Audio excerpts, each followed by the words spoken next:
Nikmat apapun kalau kita kufuri, awas, nikmat itu akan berubah menjadi siksa yang menyakitkan,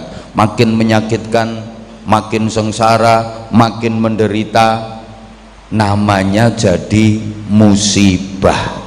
Artinya begini, nikmat yang kita dapat itu bisa jadi barokah, menjadi lebih baik, tapi juga bisa jadi musibah, makin menyengsarakan, tergantung bagaimana cara kita menyikapi. Kita syukuri atau kita kufuri. Kalau kita syukuri jadi barokah, kalau kita kufuri jadi musibah. Mohon maaf, tolong pertanyaan ulun dijawab.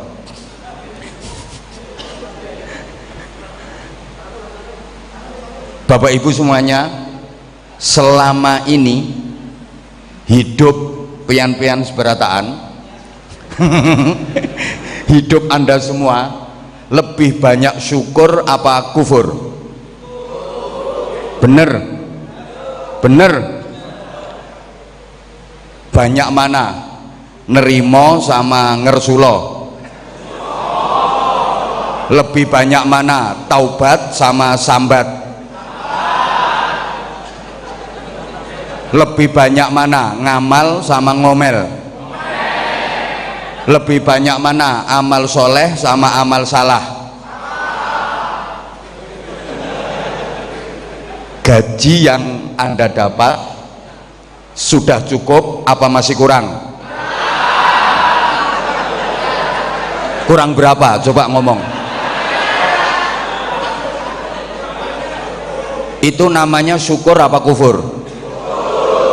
Maka jangan salahkan siapa-siapa kalau hidup kita kada barokah. Jangan salahkan siapa-siapa kalau hidupnya enggak bahagia. Ya salah sendiri, yang kurang pandai bersyukur. Undang-undangnya Allah jelas, siapapun asal hidupnya pandai bersyukur pasti barokah. Siapapun kalau nggak mau bersyukur malah kufur, hidupnya pasti musibah. Nah tentu kita kepingin barokah, betul? Barokah itu yang bikin hidup bahagia, dan kebetulan bahagia itu wajib. Susah itu dosa. Saya ulang, ini kalau nggak diulang jelas nggak paham. Kayaknya yang diomong ini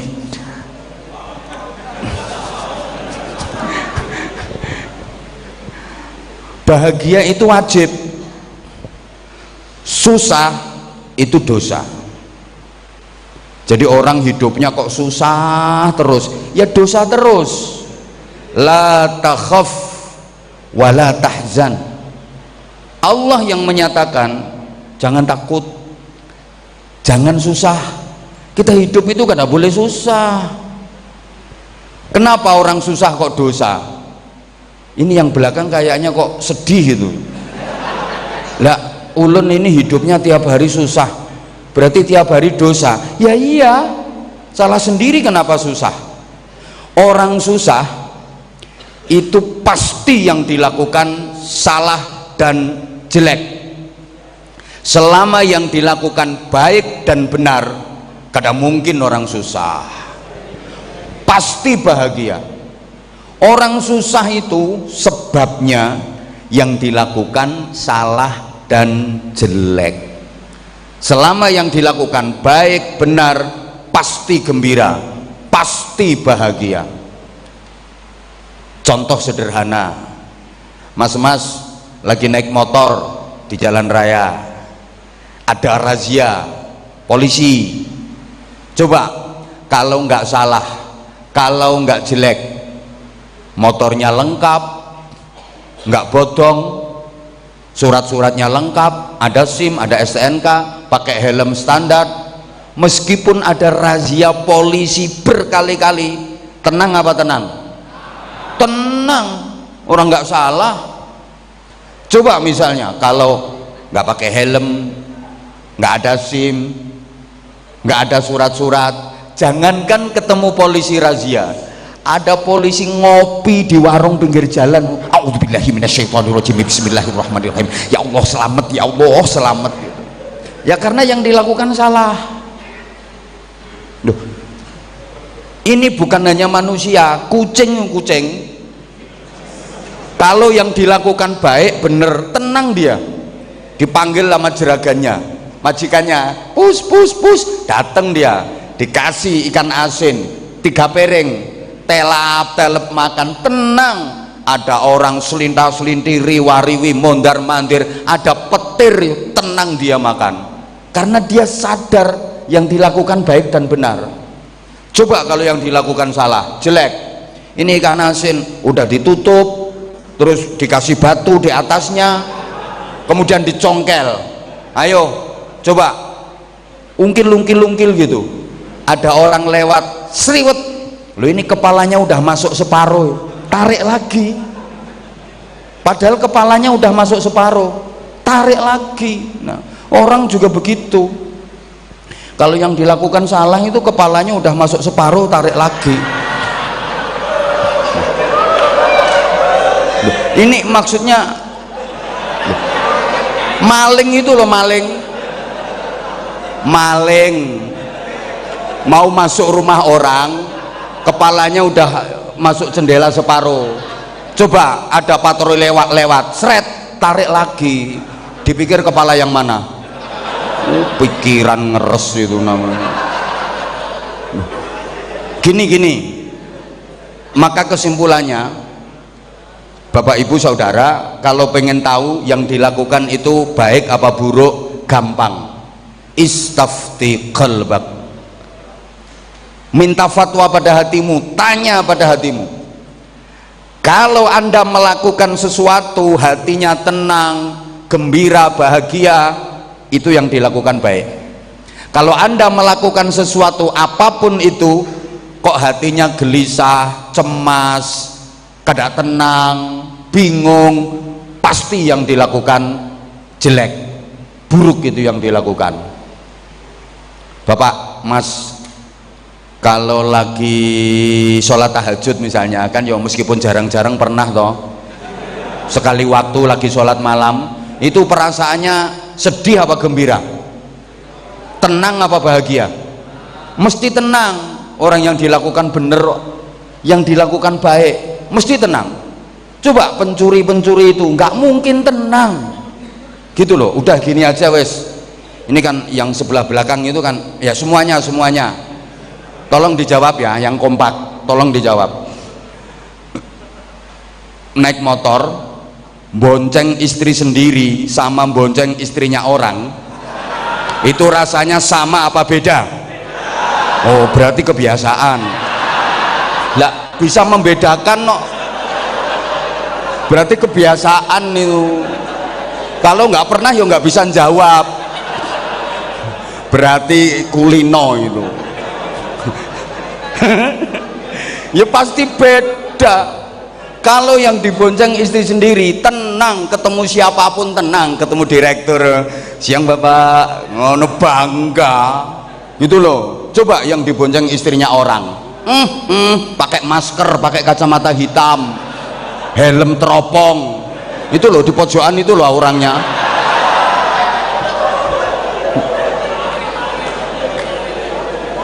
Kalau kada percaya, tanya sama ibu-ibu, dibonceng suami sendiri sama dibonceng suami orang, rasanya sama apa beda, Bu? Ya beda. Kalau yang bonceng suami sendiri tenang, ketemu teman, mau kemana Mbak? Ke pasar mau belanja, ngerakut bangkean, nek perlu cekelan tutupe tangki. Nah, coba yang bonceng suami orang gitu loh, beda. Mulane orang susah itu karena yang dilakukan salah. Selama yang dilakukan baik, bener, pasti seneng, pasti gembira, maka bahagia itu wajib. Susah itu dosa. Allahumma sholli ala Muhammad. Saking pentingnya bahagia, sampai setiap azan dikumandangkan ada seruan dan ajakan untuk bahagia. Hayya 'alal falah.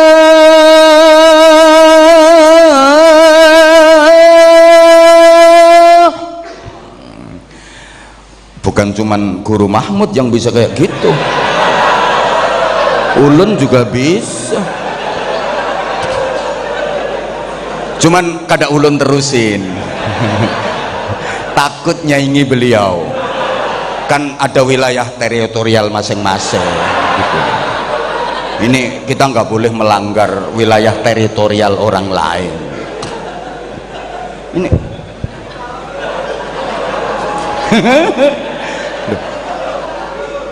setiap azan itu pasti ada hayya 'alal falah, diulang 2 kali. Itu artinya apa?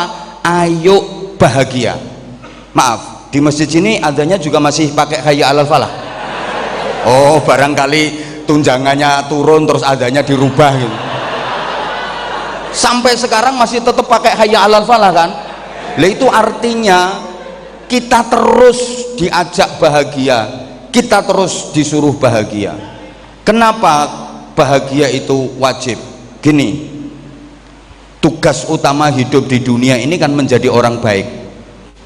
Lah, orang baik itu siapa? Menurut Rasulullah Shallallahu Alaihi Wasallam, khairun nasi anfa'uhum linnas. Sebaik-baik manusia itu yang bisa berbagi manfaat kepada sesama. Sebaik-baik manusia itu yang bisa berbagi kebahagiaan kepada sesama. Berbagi manfaat itu berarti kan menyenangkan banyak orang, betul? Orang terbaik itu orang yang bisa berbagi manfaat. Orang terbaik itu orang yang bisa berbagi kebahagiaan kepada orang lain. Perlu diingat, hanya orang-orang bahagia yang bisa berbagi kebahagiaan. Lah kalau hidupnya sendiri kada bahagia, ya mana mungkin bisa berbagi kebahagiaan sama orang lain, betul? Ini yang sebelah pojok sana kayaknya kok nggak nyaut ya diajak ngomong. Memang sengaja dikumpulkan ya yang IQ-nya rendah.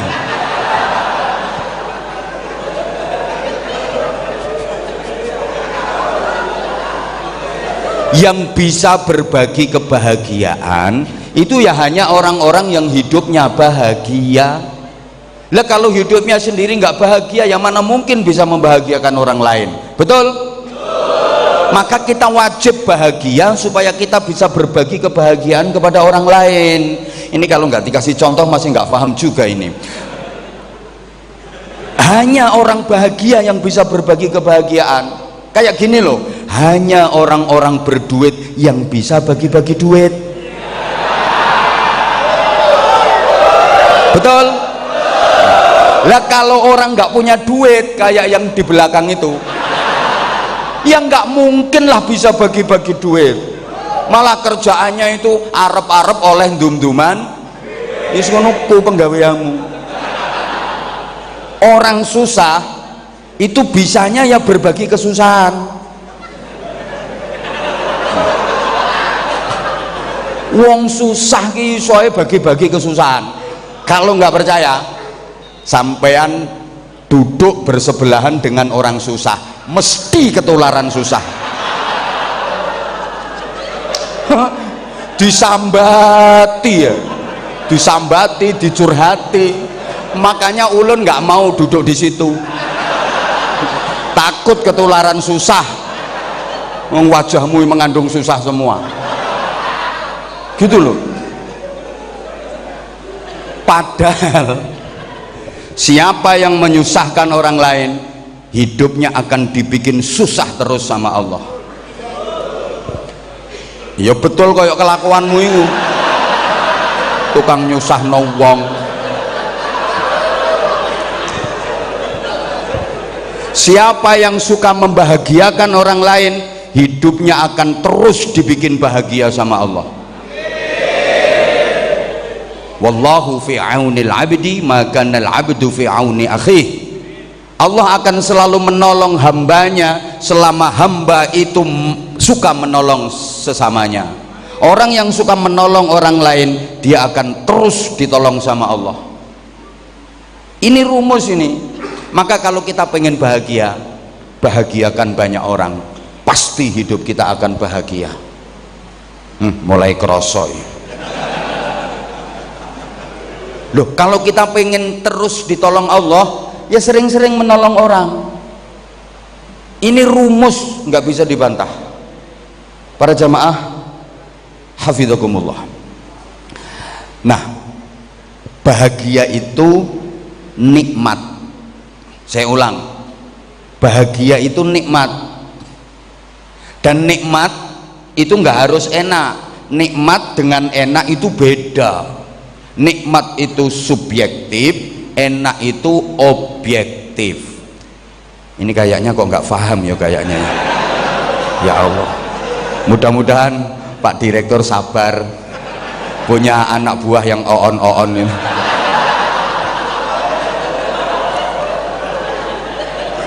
Ini bagian SDM-nya siapa? Bagian SDM-nya mana?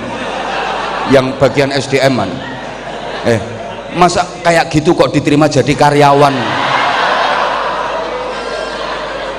Ya mana bisa maju perusahaan.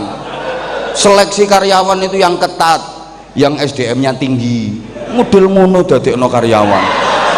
Masa aku bilang subjektif sama objektif aja pada nggak paham. Ini tolong SDM seleksi karyawan yang ketat lagi. Loh, nikmat sama enak itu beda. Nikmat nggak harus enak. Oke, biar lebih paham, ulun kasih pertanyaan, tolong dijawab. Insya Allah nanti kalau udah memahami ini nanti bisa ngerti nanti. Dijawab.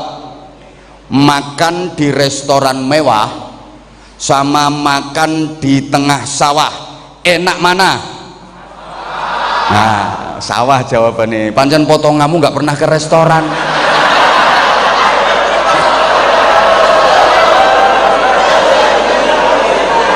Ya seperti itu jawaban orang yang nggak pernah masuk restoran mewah. Wong pertanyaan semudah ini loh jawabannya salah. Ini kan jelas SDM rendah. Ya mulai kapan makan di restoran mewah sama di tengah sawah kok enak di tengah sawah? Jelas lebih enak di restoran mewah. Menunya lebih spesial, harganya aja lebih mahal. Lo tadi kok kompak jawabnya enak di tengah sawah, nggak pernah masuk restoran mewah. Duh, kalau bicara enak, jelas lebih enak di restoran mewah. Menunya lebih spesial, pilihannya lebih banyak, lebih higienis, lebih eksklusif, harganya aja lebih mahal. Tapi kalau bicara nikmat, bisa jadi lebih nikmat makan di tengah sawah. Ngamin nopo wong amin itu kalau doa, kalau pengharapan itu amin. Lu wong ini kalimat berita kok diamini. SDM PHK langsung besok ini merusak citra perusahaan.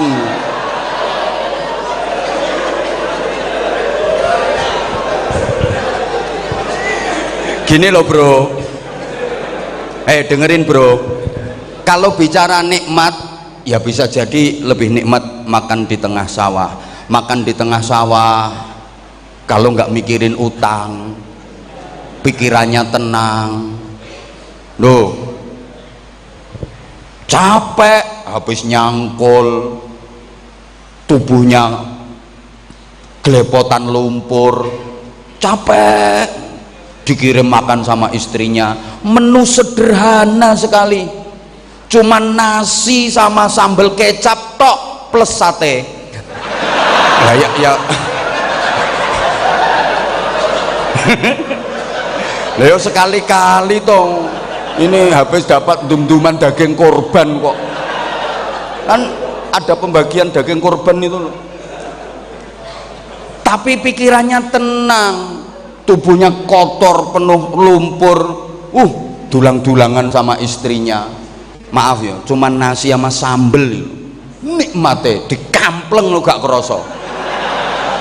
Lebih nasinya tambah sambelnya, lebih sambelnya tambah nasinya, lebih nasinya tambah sambelnya, lebih sambelnya tambah nasinya. Sambel habis, nasinya masih ada, ambil lumpur kok ngisor ciduk campur uget-uget nikmate ndak karuan. Ndak mikir utang, pikiran tenang, nikmat. Sementara yang makan di restoran mewah, menu lengkap, makanan minuman komplit, tapi pikirannya kada tenang. Coba baru nelen 2 sendok, sendokan ketiga kesedak, keselek, gara-gara denger orang batuk dari belakang. Nah yang batuk itu suaranya persis orang yang dihutangi. Kaget.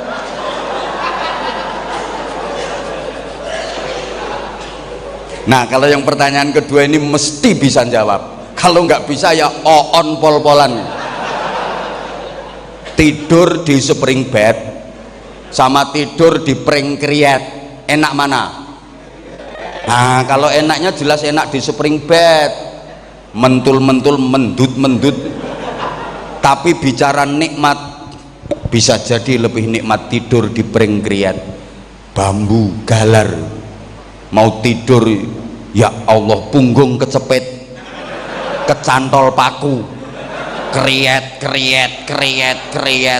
tapi begitu bleksek tidur, mimpi berangkat umroh, naik pesawat sampai Madinah, ziarah makam Rasulullah, jalan-jalan ke kebun kurma, makan bakso, minumnya es degan, dinikmati seruput ngelilir iler, tapi kan nikmat walaupun tidurnya di pring kriet. Sementara yang tidurnya di spring bed mahal, mentul-mentul, mendut-mendut, begitu tidur mimpinya dikejar-kejar hantu, ngipi diberki gendruwo, nggak nikmat gitu loh.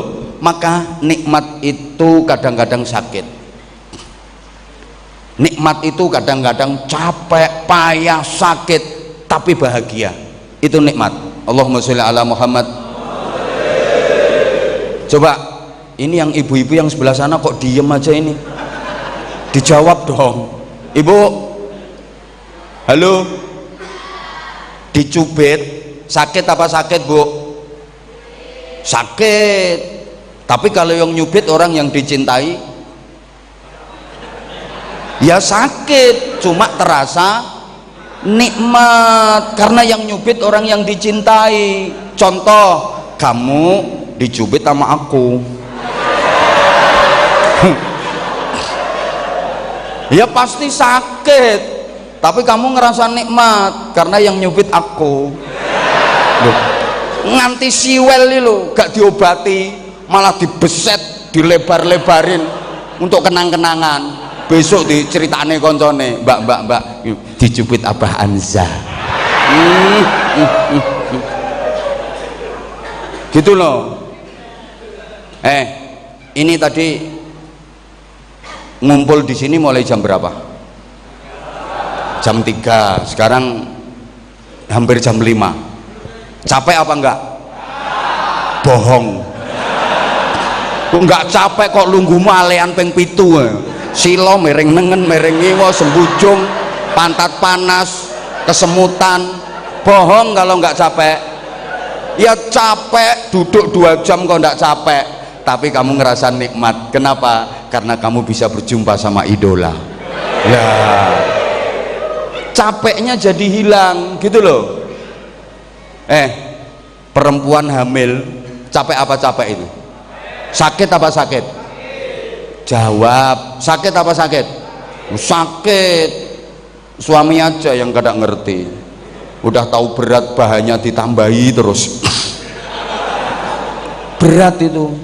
Tapi kalau yang dikandung itu anak dari suami yang dicintai, terasa nikmat. Sakitnya sakit, apalagi kalau bayinya lagi nendang-nendang perut, sakit itu, nyunjuk-nyunjuk. Tapi kalau yang dikandung itu anak dari suami yang dicintai, terasa nikmat. Tengah malam bayinya nendang-nendang perut, dek suaminya tidur dibangunin kok, ya bangun ya bangun, ini loh ya proyek garapannya ayah ini pola. Coba kalau yang dikandung itu anak hasil dari pemilu, perkawinan hamil dahulu, iya susah gitu loh.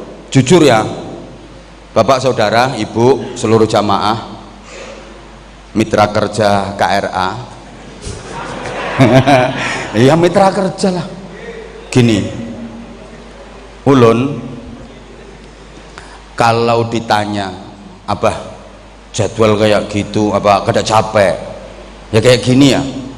Ya Allah, ini perjalanan saya itu mulai Jambi kemarin, Jambi terus Kalimantan Selatan, mulai Batu Licin, Tanah Bumbu, Tanah Laut, Playhari, dan beberapa, ada 8 jadwal. Habis itu sini Balikpapan, kemudian dari sini nanti ke Berau. Tiap hari kalau di Jawa itu minimal 3 jadwal. Ditanya capek apa enggak? Ya capek. Kalau saya ngomong enggak capek, bohong berarti saya. Ya lesoh, kesel, capek, istirahatnya kurang. Tapi meskipun capek, saya bahagia, saya seneng karena saya dapat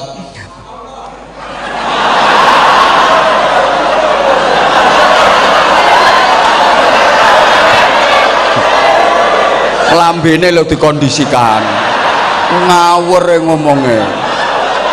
Kok iso lo dapat amplop jaren, omonganmu kok bener gitu loh.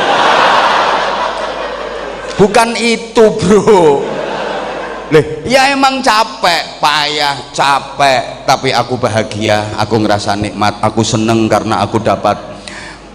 Pikiranmu kok duit sorry ya, jangan suudzon.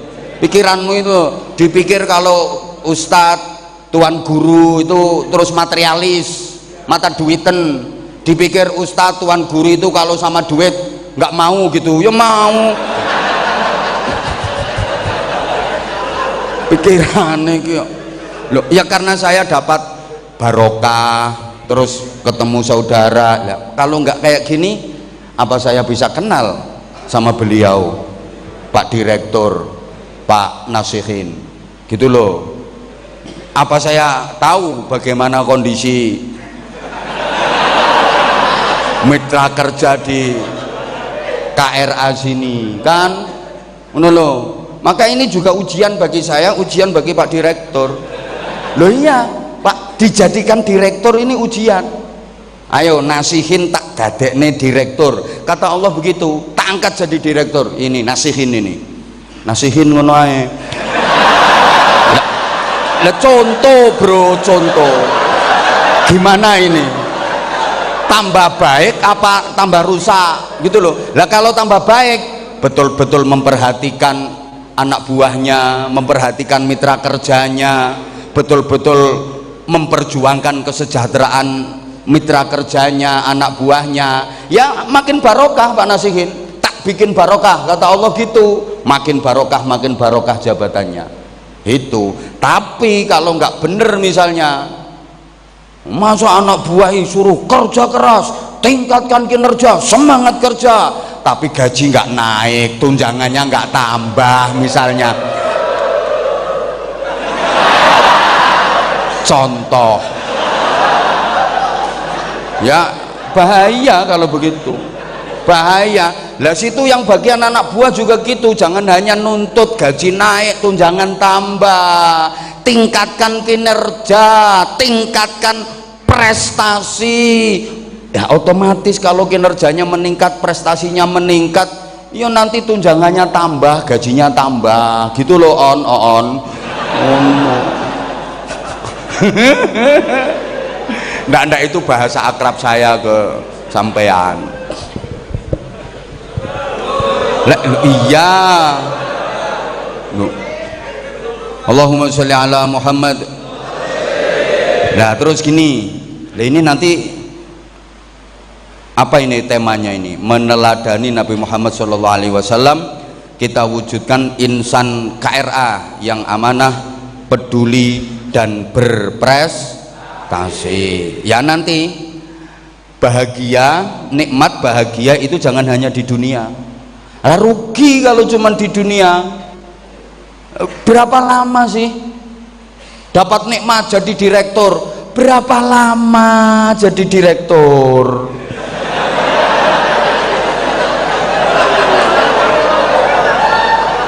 Apalagi yang di sini yang jabatannya nggak begitu jelas. Nah, ini kan jabatan nggak jelas. Karowan yang di belakang wes karowan, wes pesuruh bagian bawah kan karowan. Nah, ini kan jabatan nanggung loh, nggak jelas. Mau diangkat direksi belum standar, mau dijadikan mereka seperti mereka yang belakang kok ya kasihan. Akhirnya jabatannya nanggung kayak gini.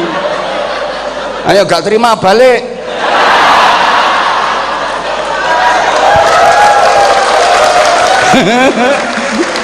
Izin Bapak, ini pancingan saya biar perusahaan pengen ngundang ulun gitu loh.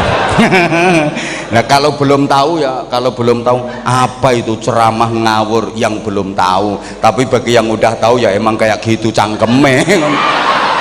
Tolong Bapak jangan dimasukkan ke hati. Nah kalau memang tersinggung ya silahkan keluar toh. Repot. Wong majelis ini tanpa dihadiri pengen tetap jalan. Gitu loh.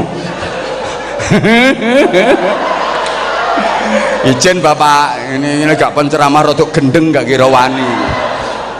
Loh, lu jadi direktur lo berapa lama kalau cuman pengen kebahagiaan dan nikmat di dunia? Rugi berapa tahun coba? Ya kalau masih jadi direktur dihormati, setiap ketemu siap Bapak, enggak Bapak, siap Bapak. Mau naik mobil pintu dibuka nih, koper dibawakan, sandal dibawakan, mapi lo dibawakan. Tak pikir orang itu semakin tinggi jabatannya semakin keple tangannya.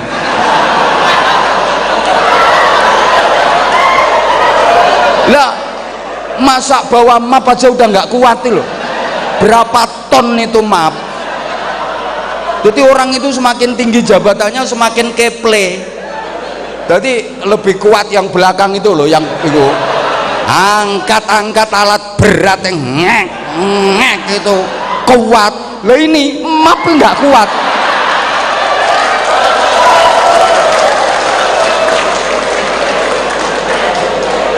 Lah ya sekarang loh, saya ini siap resiko, nggak diundang lagi di perusahaan sini, no problem, nyari perusahaan lain. Oh no, perusahaan lain masih banyak kok, nggak masalah. Ini perusahaan lain yang ngantri pengen ngundang ulun masih banyak, gak diundang KRA meneh ya ora apa-apa. Loh gini. Lah iya, orang jadi direktur itu cuman berapa lama toh? Ayo coba.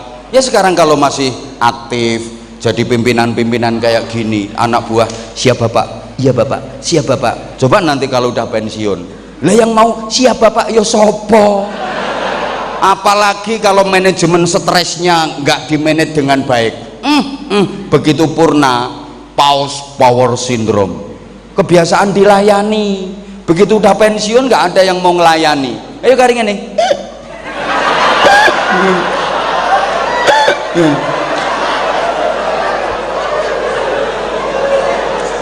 Maka loh, manajemen stres itu penting, terutama yang menjelang purna, mulai diatur mulai sekarang sebelum nanti bener-bener pensiun. Iki barang dilongkas nanti biar nggak kaget itu loh, panasihin biar nggak kaget nanti. Ngono. Sopo ngomong kiai apa doae? Beda, kalau kiai guru itu beda. Ayo coba sekarang tak kasih gambaran. Itu gara-gara ada yang ngomong kiai apa doae nek wis tuwek mau tadi. Siapa yang ngomong? Kiai nek wis tuwek ya padha wae. Katanya kiai, guru, ustadz kalau udah tua sama saja. Beda. Kalau guru kiai itu makin tua makin mulia. Ayo kada percaya, Pak Nasihin ini mudah-mudahan beliau panjang umur sampai 130 tahun umurnya. Lah kan udah nggak bisa jalan sendiri toh, kemana-mana kursi roda. Lah 130 tahun umurnya, kemana-mana kursi roda. Tuan Guru Mahmud usianya juga sampai 130 tahun, kemana-mana kursi roda. Sama-sama suruh dorong, pilih dorong Pak Nasihin apa Tuan Guru? Pilih dorong mana? Ya pilih dorong Tuan Guru, berkah.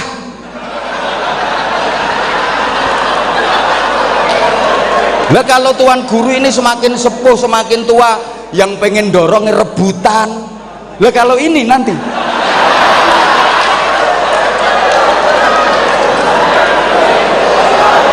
ya mau dorong kalau dibayar, betul? Lah tadi yang ngomong kiai sama saja tadi siapa? Beda. Uno lo ijen Pak Direktur. Loh, bener apa enggak omongan saya? Dipikir bener apa enggak omongan saya? Bener. Kalau Tuan Guru ini semakin sepuh semakin tua semakin karomah. Yang pengen dorong pengen nuntun sak pirang-pirang semuanya rebutan. Nah kalau ini ya melaku dewe ngene ngono lho wes. Loh, Allahumma sholli ala Muhammad. Lah makanya kalau bahagia nikmat hanya di dunia rugi gitu loh. Kita diajari doa yang banyak orang bilang itu sebagai doa sapu jagat. Rabbana atina fid dunya hasanah wa fil akhirati hasanah wa qina adzabannar. Ya Allah, berikanlah kepadaku kebaikan di dunia. Ya Allah, berikanlah kepadaku kebaikan di akhirat. Ya Allah, selamatkanlah aku dari azab neraka. Atau bisa diartikan, ya Allah, berikanlah kepadaku kebaikan di dunia, yang dengan kebaikan itu aku mendapatkan kebaikan di akhirat, dan dengan kebaikan itu aku terselamatkan dari siksa neraka. Allahumma sholli ala Muhammad. Nah, untuk meraih itu kita dikasih contoh dan teladan. Teladan itu adalah Rasulullah Muhammad sallallahu alaihi wasallam, cermin agung kita, uswatun hasanah, teladan kebaikan dalam seluruh aspek kehidupan kita. Kalau kita pengen baik, bener, selamat, mulia, bahagia dunia akhirat, teladani Rasulullah. Mulai bangun tidur, beraktivitas, sampai tidur lagi, teladani Rasulullah. Pasti bener, pasti baik, pasti mulia, pasti bahagia dunia akhirat. Kenapa Rasulullah dijadikan teladan? Ya karena memang Rasulullah itu manusia sempurna. Rasulullah itu baiknya lurus, stabil, dinamis, tidak ada jeleknya sedikit pun. Itu Rasulullah baik tok, sempurna, sedikit pun nggak ada salah, sedikit pun nggak ada jelek. Itu Rasulullah sempurna baiknya. Nah kalau kita sebaik-baiknya kita pasti ada buruknya, betul? Gini ya, setiap orang baik pasti punya masa lalu yang ada buruknya, dan setiap orang buruk ada harapan untuk memiliki masa depan yang baik. Nah engko gawean status gue diulang. Ini kalau nggak diulang yo nggak inget, wong IQ rendah kok. Gini, udah dengerin bro. Setiap orang baik pasti punya masa lalu yang ada buruknya, dan setiap orang buruk ada harapan untuk memiliki masa depan yang baik. Kalau boleh diuraikan sedikit, setiap orang baik pasti punya masa lalu yang ada buruknya. Maka jangan pernah merasa diri kita baik, jangan pernah merasa selalu baik, jangan pernah merasa lebih baik daripada orang lain. Kita nggak tahu kalau suatu saat kita akan berubah menjadi buruk. Dan setiap orang buruk ada harapan untuk memiliki masa depan yang baik. Kalau kita melihat orang yang sekarang ini sepertinya buruk, jangan diremehkan, jangan direndahkan, jangan dihina. Kita nggak tahu kalau suatu saat dia akan berubah menjadi jauh lebih baik daripada kita. Dan bagi sekarang yang masih buruk-buruk yang di belakang itu, jangan pernah putus asa untuk terus berjuang menjadi baik. Understand? Ceramah sing larang nih model ngene iki. Loh, atau kalau disederhanakan lagi gini, setiap orang baik pasti dulu pernah buruk. Dan setiap orang buruk bisa menjadi baik. Oke? Beliau ini namanya siapa? Pak Hakim. Ustadz Hakim. Hah? Nah iya. Terus mana ya tadi satunya ya?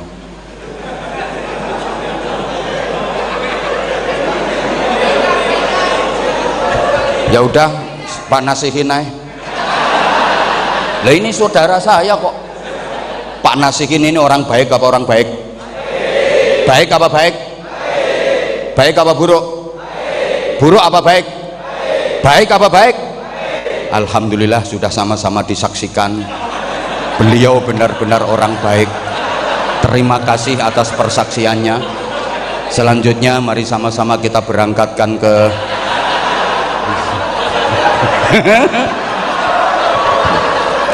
beliau ini orang baik. Udahlah dengerin. Tapi sebaik-baiknya Pak Direktur, Pak Nasihin, pasti dulu pernah buruk. Betul? Tuan Guru Mahmud, saya juga bersaksi beliau orang baik. Tapi sebaik-baiknya beliau, Tuan Guru Mahmud, pasti punya masa lalu yang ada buruknya. Dulu waktu di pesantren,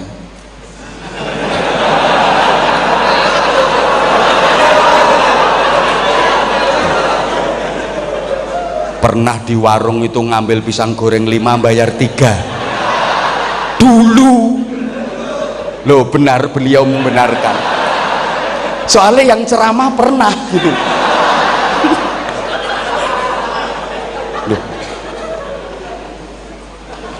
Loh, sebaik-baiknya orang pasti dulu pernah buruk gitu loh maksud saya.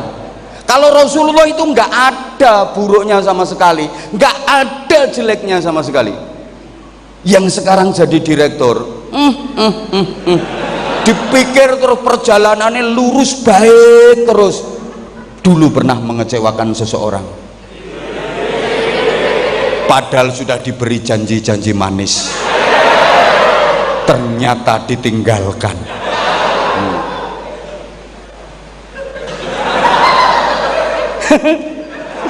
Yang sekarang jadi imam rawatib di masjid ini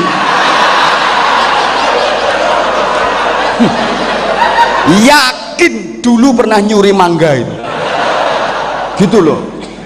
Lihat, kalau kita kan begitu toh, pasti pernah jelek, pasti pernah buruk.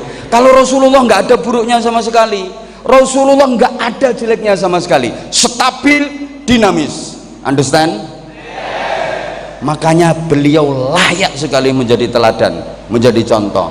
Lah nek kayak kita ini belum layak jadi contoh, ya lek pas apik, lah nek pas elek dikira nek wis jadi guru terus nggak pernah bohong, sering bohongi istrinya,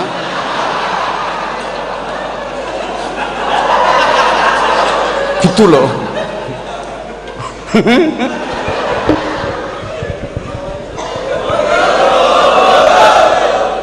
Iya belum. Terus loh, kalau Rasulullah itu Apa yang dikatakan dikerjakan, apa yang diucapkan dilakukan, satunya kata dan perbuatan. Rasulullah itu lesannya adalah hatinya. Nah kalau kita kan enggak, lain di bibir, lain di hati, terlalu banyak dusta di antara kita. Nah, Rasulullah kalau memerintahkan sesuatu, beliau pelaku pertamanya. Ana awwalu fa'ilin ala ma amartukum bih. Aku adalah pelaku pertama dari semua apa yang aku perintahkan kepada kalian. Kalau aku memerintahkan sesuatu, aku yang melakukan pertama kali. Itu Rasulullah.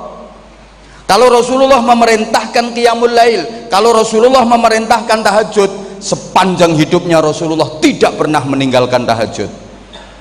Nah sekarang kan enggak, ajak-ajak tahajud, merintah tahajud. Kalau pengen diangkat derajatnya, mulia dunia akhirat, istiqomahkan qiyamul lail.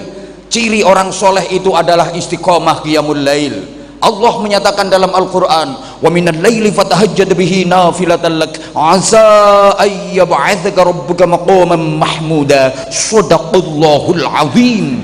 Jadi kalau pengen diangkat derajatnya dunia akhirat, istiqomah qiyamul lail, rutin sholat tahajud. Yang ngomong sendiri nggak pernah tahajud, ada apa enggak? Ada apa enggak? Orangnya datang, mana orangnya? Di depan. Oh ini berarti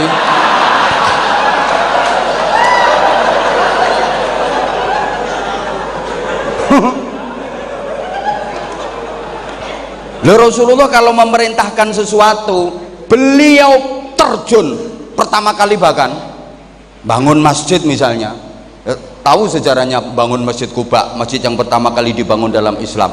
Rasulullah nukang itu, ya Rasulullah yang natap batanya gini atapnya, Rasulullah ikut terjun. Sekarang kan enggak, itu kamu itu angkat, itu angkat, itu angkat, nyuruh tok, tapi dianya enggak pernah melakukan. Ada apa enggak yang kayak gitu?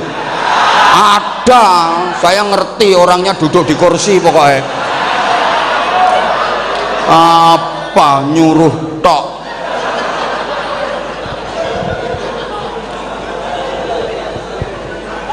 Loh Rasulullah kalau merintah yang rukun, loh Rasulullah membuktikan paling rukun dengan siapapun, bukan hanya dengan yang seakidah, dengan yang beda agama, dengan yang beda keyakinan. Rasulullah punya tetangga Nasrani, Yahudi, Majusi, semua dirangkul. Tetangganya yang Nasrani, Majusi, Yahudi sakit, dijenguk sama Rasulullah, bawain oleh-oleh.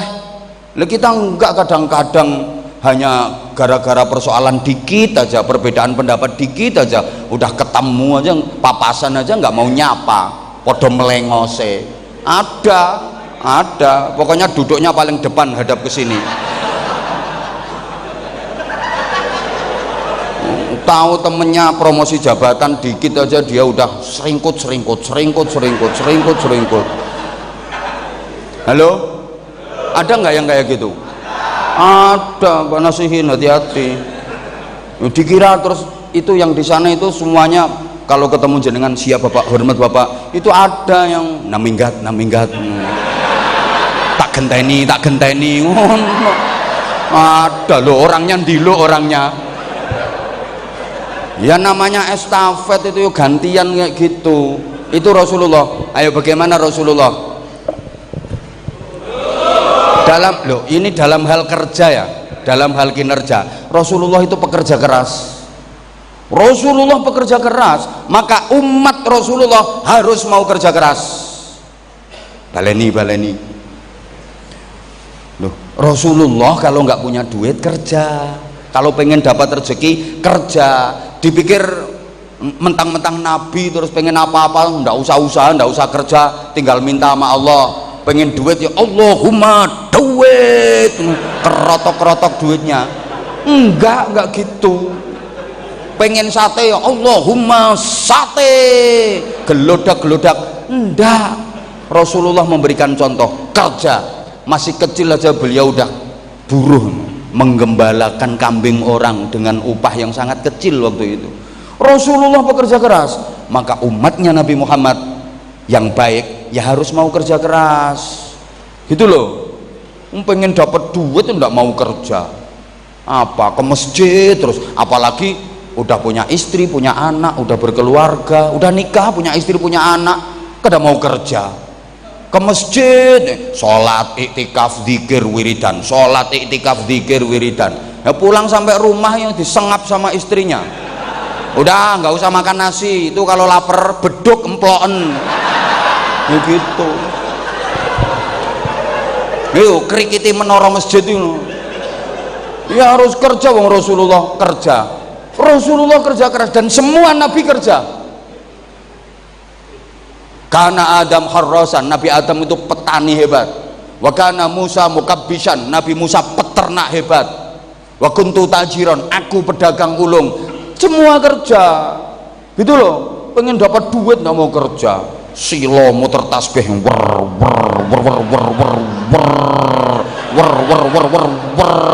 wiridan sulastri sumiyati sumarni supiyah sulika yo kere kaliren kerja itu loh. Loh, maaf ya, kadang-kadang baru jadi ustadz tingkat RT udah nggak mau kerja, jagane dipeki amplopan. Rasulullah nggak gitu ngasih contohnya, kerja. Lo ulun dipikir gak ada kerja, lo ceramahnya sampingan. Lo ulun ini punya anak buah ya, anak-anak yang ikut di pesantren 3000 sekian, semuanya free, majanan, bebas biaya, mondok gratis, kitabnya gratis, makan gratis. Lo sebelum Pak Presiden Prabowo bikin program MBG, makan bergizi gratis, 15 tahun yang lalu ulun udah bikin MBG, mangan bareng gratis. 3000 lebih, sekolahnya juga gratis semua. Lah kalau hanya mengandalkan ceramah, ini nanti dapat berapa coba, kasih bocoran.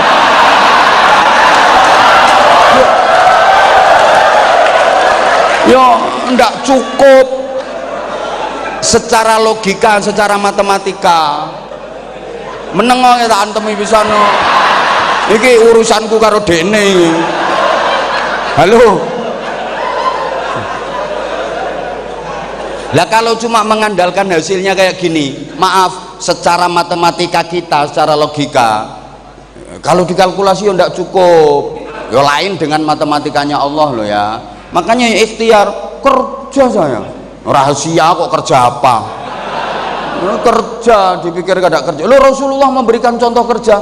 Rasulullah bekerja keras. Nah kita juga harus mau kerja. Gitu loh. Salah kalau orang nggak mau kerja. Bahkan Rasulullah memberikan contoh, kerja itu yang sempurna kalau pengen dapat hasil maksimal, kalau pengen berprestasi. Jangan hanya kerja keras ditambah kerja cerdas, dilengkapi dengan kerja ikhlas. Kerja keras, kerja cerdas, kerja ikhlas. Tepuk tangan dong.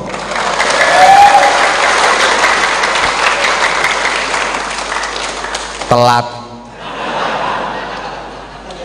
Lah ini perlu modal 3.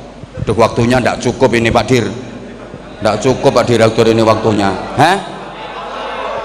Oh, kalau tambahan waktu itu namanya lembur Bapak ya. Jadi lah iya, orang kerja di perusahaan ada lemburan no. Ceramah juga gitu. Nah, kalau ada lemburannya ya oke, tapi hitungannya beda.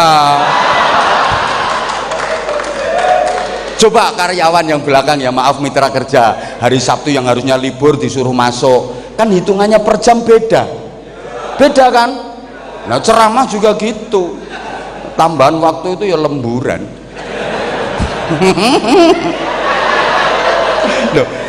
Gini loh, kalau pengen bisa kerja dengan sempurna itu modalnya harus 3. Apa ya? Ilmu dini atau ilmu agami, ilmu profesi, dan ilmu kreasi. Ilmu dini didapat melalui ngaji, ilmu profesi didapat melalui pendidikan formal sekolah, ilmu kreasi melalui realitas kehidupan. Ilmu dini mensensitifkan hati, ilmu profesi mencerdaskan otak, ilmu kreasi memproduktifkan otot, ilmu agami mengantarkan manusia menjadi takwa, ilmu profesi mengantarkan manusia menjadi cerdas, ilmu kreasi mengantarkan manusia menjadi produktif.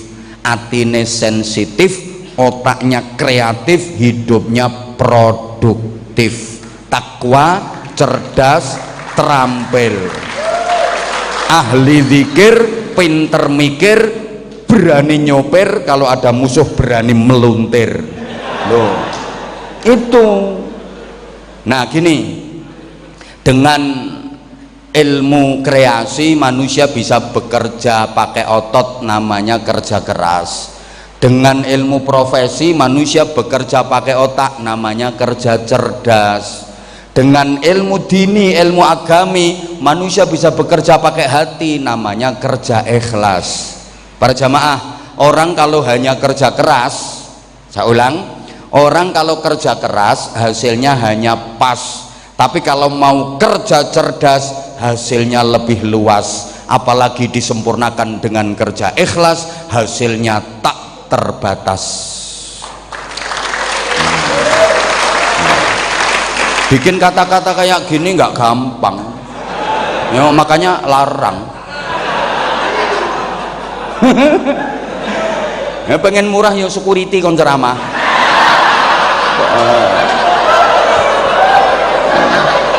Larang murah itu tergantung kualitas.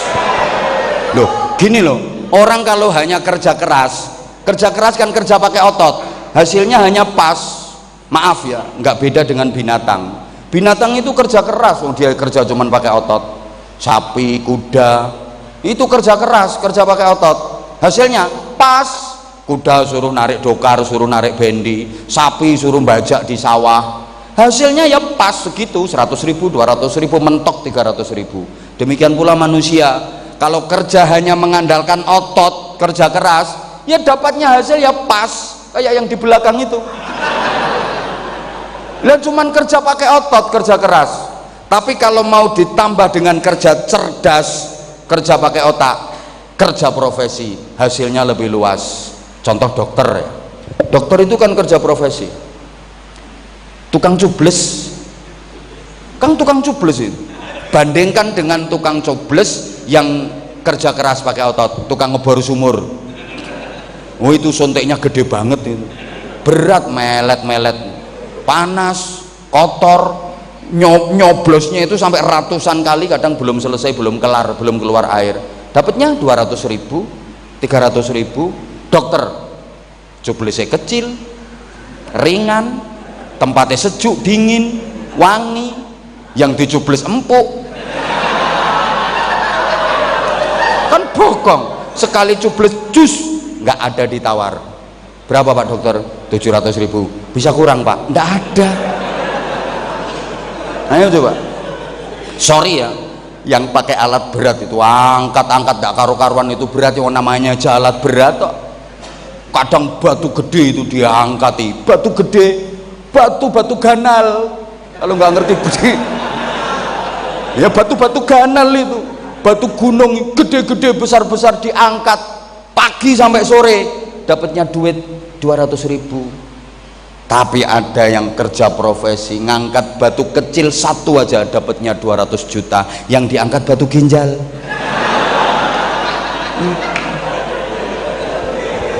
Pakai ini lah, pakai ini. Paham? Ya karena kerja cerdas, apalagi disempurnakan kerja pakai hati, namanya kerja ikhlas, hasilnya tak terbatas. Contoh kiai. Pernah lihat ada kiai peten dengan kerja keras? Kiai kok nyuluh kodok golek bekecot? Nggak ada. Kerjanya nyantai, wong kerja pakai hati, kerja ikhlas. Tapi lihat, tak terbatas Allah kasih. Rumah bagus, kendaraan bagus, no, istri yo jangan banyak gitu toh ya, paling tidak ya cantik lah. Loh, survei seluruh Indonesia kalau kada percaya, rata-rata tuan guru, kiai itu istrinya cantik-cantik. Iya, survei kalau tidak percaya. Ya itu karena itu apa ya, keadilannya Allah.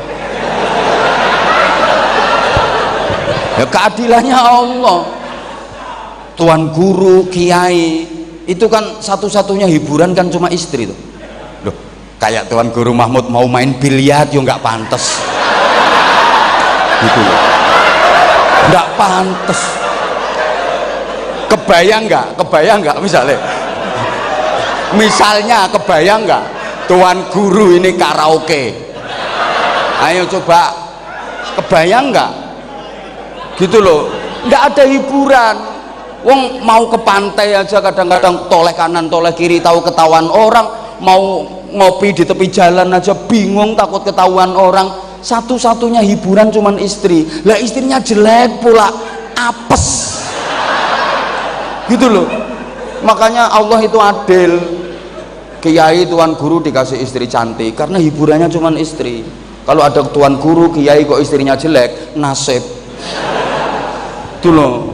Nah ya karena kerja ikhlas itu tadi, dan itu yang dicontohkan oleh Rasulullah Shallallahu Alaihi Wasallam. Ibadahnya kayak apa? Jangan ditanya. Kalau pengen tahu siapa manusia yang sama sekali nggak ada dosa, jawabannya Rasulullah Muhammad Shallallahu Alaihi Wasallam. Siapa yang nggak pernah salah, jawabannya Rasulullah. Siapa yang sudah dijamin surga tertinggi, jawabannya Nabi Muhammad Shallallahu Alaihi Wasallam. Akhlaknya paling terpuji, nggak ada salah sedikit pun, nggak ada dosa, udah dijamin surga tertinggi. Tapi seperti apa ibadahnya beliau? Seringkali ketika malam beliau qiyamul lail, kedua kaki beliau bengkak-bengkak, saking lamanya berdiri, saking lamanya rukuk, saking lamanya sujud. Ya kayak pean lah kalau malam kakinya bengkak karena asam urat kambuh.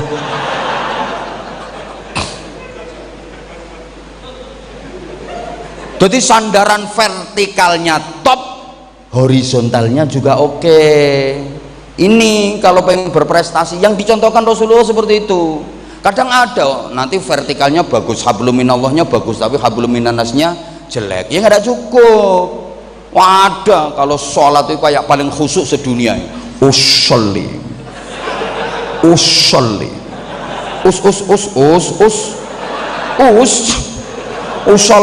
usolli fardel. Kayak takbiratul ihram mengangkat tangan sendakep sampai melungker-melungker. Allahu akbar. Ya kayak paling khusyuk sedunia. Begitu turun nyolong sandal. Ini kan dolim sama orang itu namanya. Zikir menakutkan dikira. La ilaha illallah, la ilaha illallah, la ilaha illallah, la ilaha illallah. Tapi punya hutang kada nyaur. Ada sekarang orangnya pakai kaos warna biru.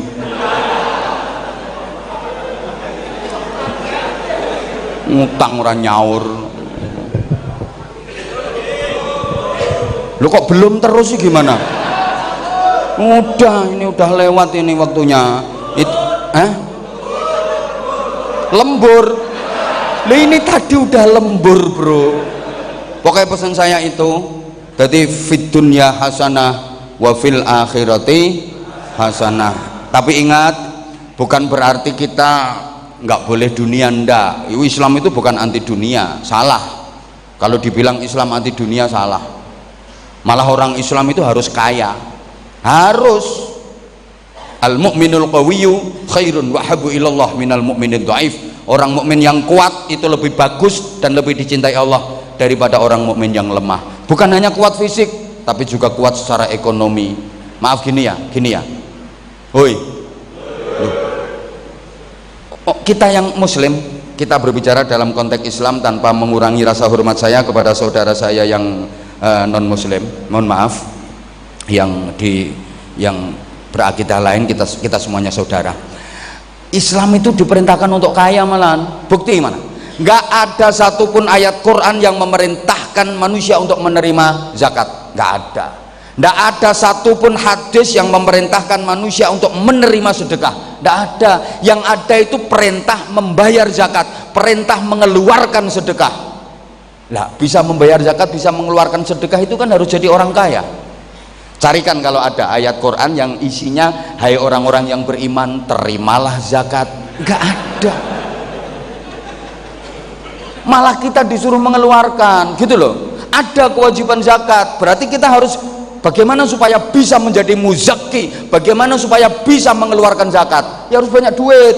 Ada kewajiban haji, rukun Islam kelima, bagaimana supaya bisa menunaikan haji, harus kaya dong. Lah kalau umat Islam maaf miskin semua, yang bangun masjid siapa, yang nyantuni yatim piatu siapa, fakir miskin siapa, gitu loh. Bahkan Al-Quran kayak yang dibaca guru tadi itu tengah-tengah ada tulisan merah wal yatalattaf, di tengah-tengah itu ayat apa? Ayat ekonomi.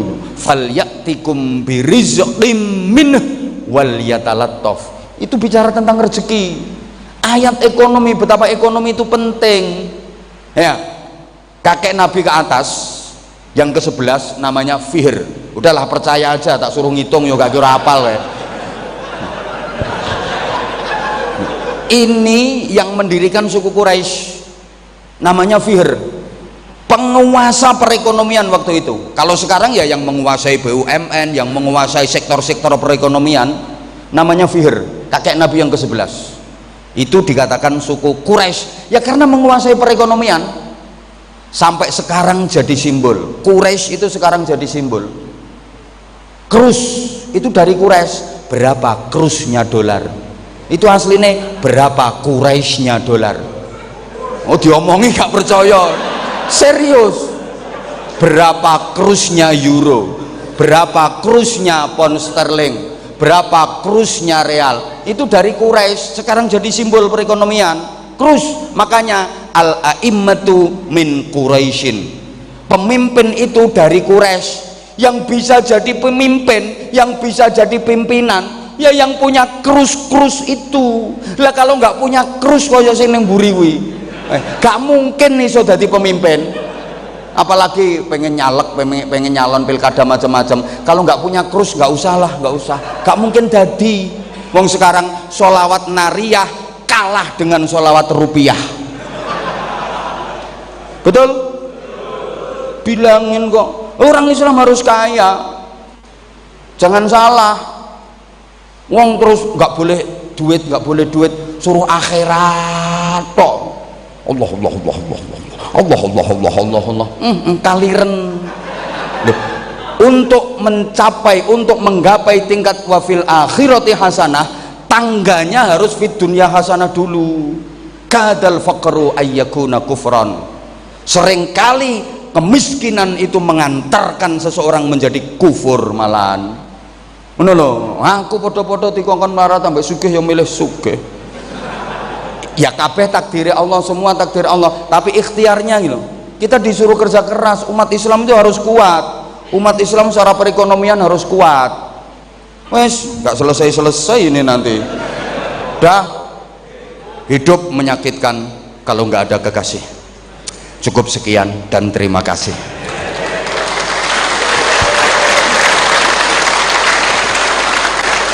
Tanpa kekasih hidup terasa hampa. Terima kasih dan sampai jumpa. Kalau ada sumur di ladang, bolehlah kita menumpang mandi. Kalau ceramah saya dirasa kurang panjang, silahkan diundang lagi. Ya.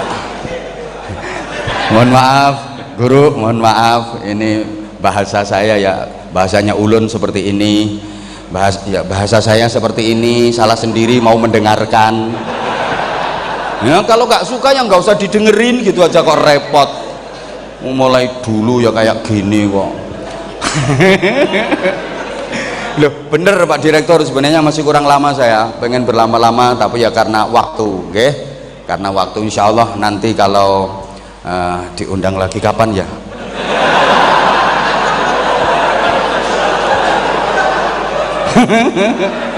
Ya kalau diundang lagi, insya Allah. Kalau misalnya ya dibikin apa itu namanya angket, dibikin angket, usul siapa yang diundang. Sekarang ini mesti nomor satu saya.